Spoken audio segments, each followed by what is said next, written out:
محمد عبد المالك الخطيب نائب رئيس الجامعة للوجه القبلي، متمنين لحضراتكم ولهذه الاحتفالية كل التوفيق والنجاح. تلكم الجامعة التي تستمد قوتها وعراقتها من شرف انتمائها إلى الجامع الأزهر.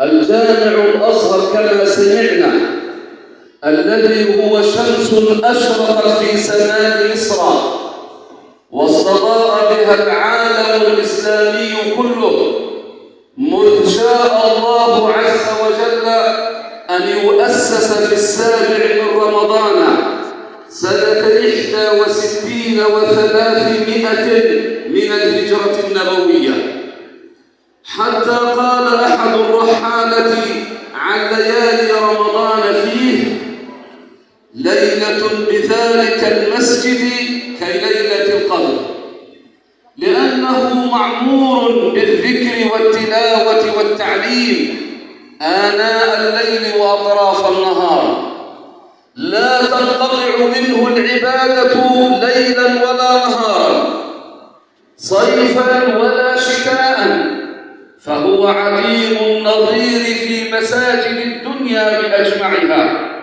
حاشا المساجد 3 لما لها عند الله من أعظم المزايا وأرفعها.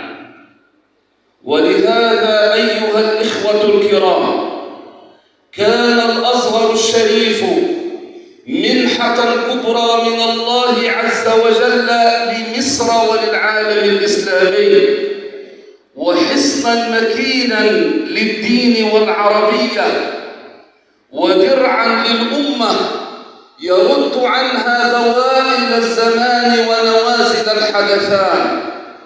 ومن ثم فإن قوة الأزهر الشريف قوة لمصر وزعامته العالم الإسلامي.